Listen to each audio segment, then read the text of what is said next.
it to be. You can get into an organization, which is something that I've experienced in the past when I've just started working, and you find that the person that's supposed to onboard you or train you in that job, they're not doing it. You know, sometimes maybe because they're too busy to do it. Secondly, it could be that maybe they're feeling threatened, you know, that you might end up taking their job or being better than them. So it's very important to position yourself accordingly. You have to read, you have to research, you have to understand the culture of the company, the people that you're working with, and also be self-aware, you know, be able to identify your own weaknesses when you get there. And I think the other thing, mainly the young generation, the attitude as well. Bad attitude. A bad attitude, they say it's like a flat tire, which I think it's true. Like, nobody wants to work with someone who has a bad attitude. You know, sometimes you can find someone who is less qualified, less skilled, but because of the right attitude, you'd feel, I can take this person in and I can train them, and then they can be at a level which I want them to be in.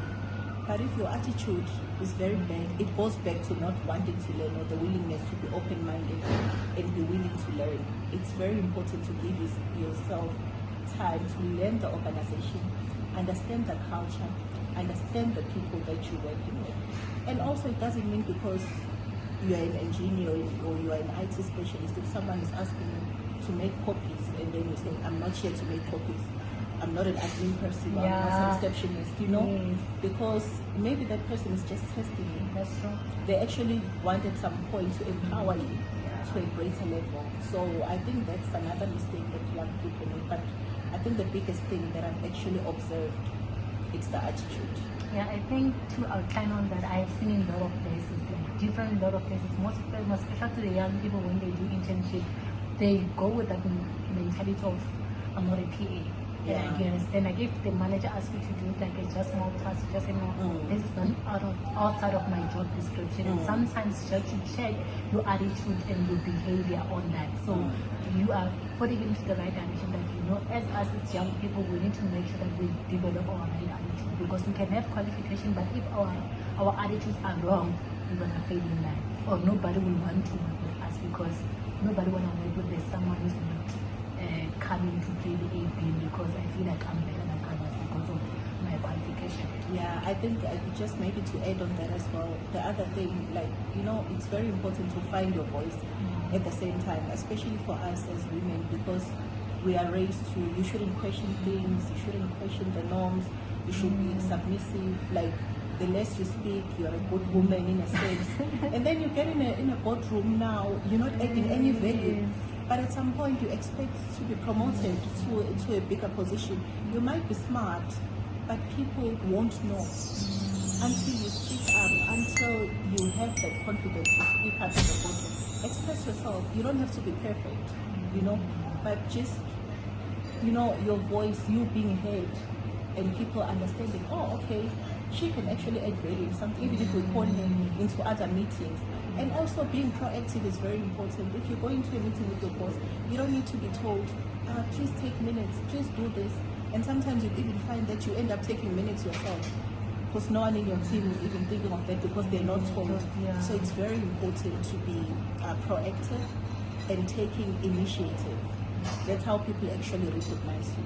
So, and I think what I'm getting today, and I see it in different lot of organizations, they say like sometimes you need to be yourself and you need to add more value when you go to the meetings, because I see in a lot of places you find that you become a robot in the meeting. You're just the person who just sit and listen and is done. But if you raise your point, you start to say, who is this lady? Who is this guy? So people start want to know, they want to find out who is this person. But if you are quiet the whole time, all the time, like, it's easy to be competent. But if you, even if you have said something that is very small, people want to recognize that, okay, who is this person? So that now you are adding a video into someone that is doing.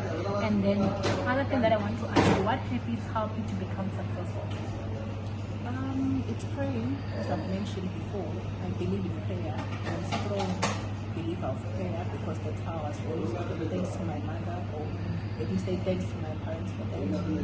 I do a lot of meditation as well, and that gives you time to be able to reflect, helps your spirit, it helps you relax, and I think the other thing, the circle you choose as well, the type of people that you hang around with. Try to hang around with people that bring positive energy. The workspace is already very hectic, there's a lot going on, it's tiring and whatnot. Now imagine you have to hang out with people that are so negative and so forth. So, and discipline as well, it's very important.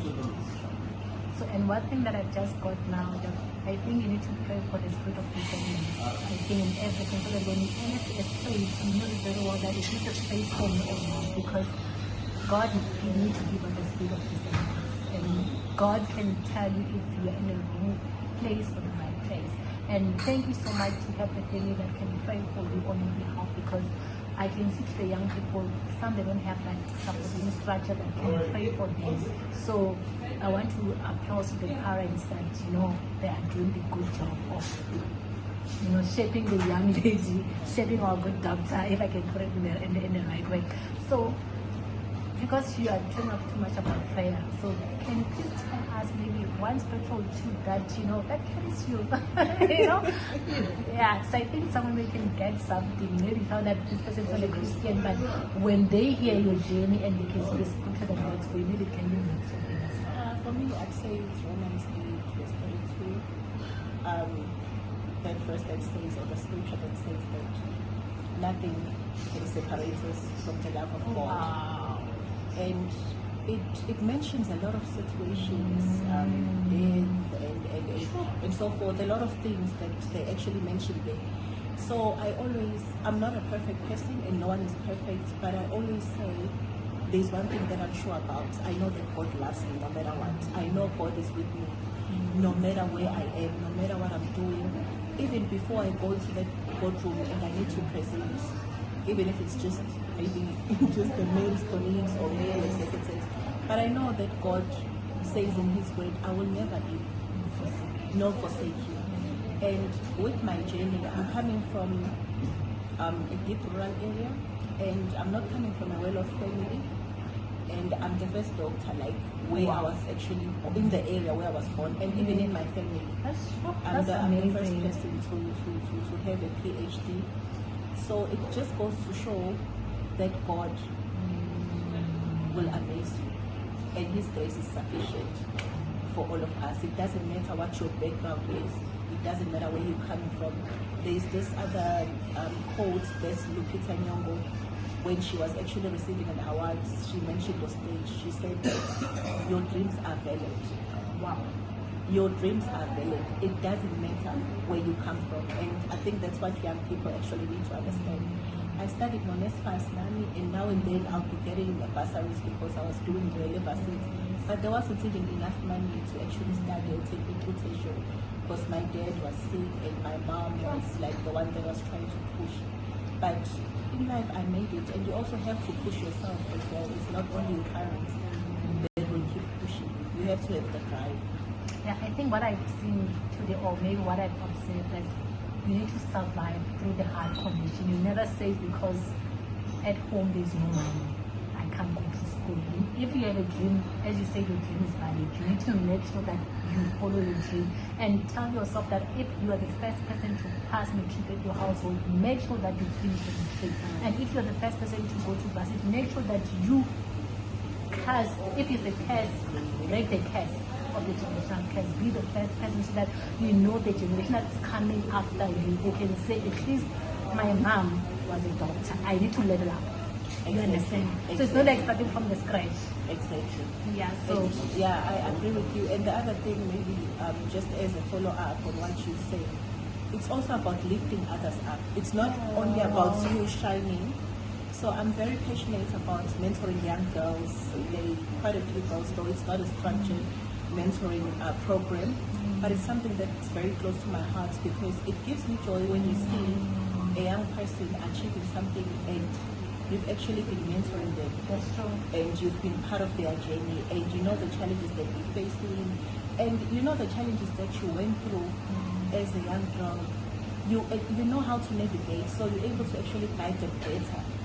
So it's also about making a difference. It's not just about you achieving certain things, and also making sure that you empower other people. That's true. And now you are reminding about this quote that coming from my lovely author, Prof. Bonang Mohan, says, "Live as you rise." So I love that quote, and I think in most places I've mentioned it for different times. And most of the people is what they live. They always live themselves. They forget other people when they're rising. So don't forget, and make sure that you mentor other people. When you go further, you need to mentor. And even if you're a mentor yourself, you need to get mentored by someone so that you don't pour on an empty cup.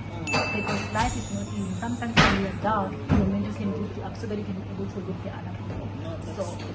So I think you have outlined it in a very way, in a good way. So I would want to ask you, if you can speak to a young self, what could you say today? I think to my younger self, maybe being more confident, I'm an ambassador of women empowerment, so maybe I'll make more reference to women and girls, but I'm not a feminist.